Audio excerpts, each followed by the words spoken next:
We'll take a break, but up next in business has been a slow recovery path for FMCG volumes. What's the impact on the sector? We'll speak to Vivek Gambhir of Godrej Consumer Products.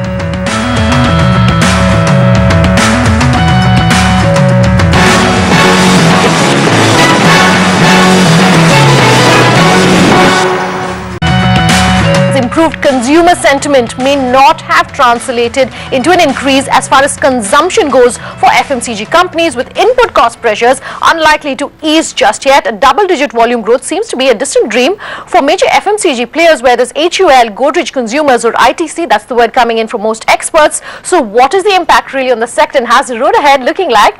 To discuss that, I'm being joined by Vivek Gambhir, the Managing Director of Godrej Consumer Products, as well as Bloomberg TV India's Prerna. But Prerna, let me start with you and ask you to run us through what you've been reporting earlier as well, that FMCG players are really buckling down and saying that there is pressure as far as input costs go, and therefore the increasing prices.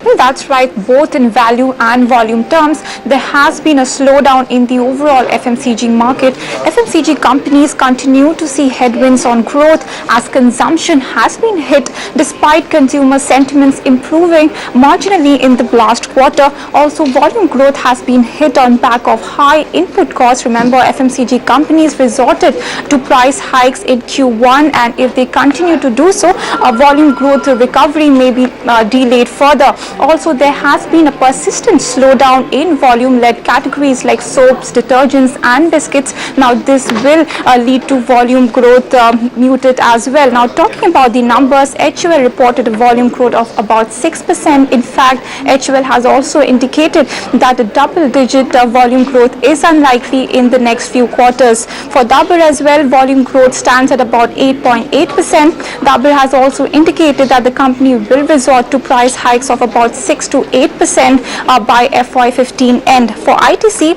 volume growth is about 3% versus minus 2.5% in the past few quarters.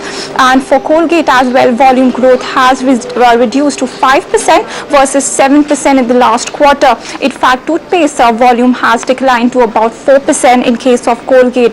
Now, talking about input costs, now this has been a burden for FMCG companies. Remember, copra prices is up 130% YOY, palm fatty acid is up 38% YOY. So clearly, input cost pressures is unlikely to weigh down. And remember, volume-led growth categories like soaps, detergents will continue to face pressure as far as the FMCG sector is concerned. Back to you. To take that discussion forward, I'm being joined by Vivek Gambhir, the Managing Director of Godrej Consumer Products. Thanks so much for coming down, Vivek. I want to start by talking to you about, I noticed there's been a 22% Y&Y increase as far as the cost contribution goes to your overall revenues. Can you run us through that, and any concerns that you have that, where do you see that it will possibly be going forward? Yeah, there definitely have been some input cost pressures.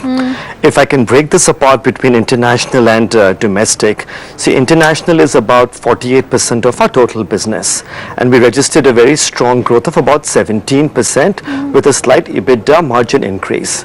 In India, EBITDA was flat, but we saw about a 7% growth in sales. In India, actually, we improved our gross margins on a year-on-year basis, but there were gross margin pressures on the international side, primarily driven by the depreciation of the Indian rupee, some increased marketing expenses, and some increased trade promotions. Okay, I want to talk about both volume as well as revenue outlook for the industry, but I want to start by talking about GCPL first. Can you give us an outlook on, what sort of volumes and revenue that you are expecting going forward? See, last year our India business grew at about 15%, which was probably amongst the highest sales growth amongst our peer companies. Out of that, about 2/3 was volume growth. So we had about a 10% kind of a volume growth scenario. Now, we unfortunately continue to witness a protracted slowdown in the household and personal care sector, which is where we compete in. And growth in that sector actually came down to an all-time low of 3% last quarter. Sure. And volume growth was minus 3%. So in that context, we delivered a growth of about 7%.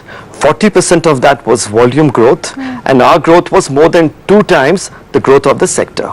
Okay, so a consistent trend, if I can call it that, amongst all the FMCG players who declared numbers so far is that while there's been an increase in volumes, it still continues to be in the single digits, which is the concern that most analysts are raising. What's your own opinion on that?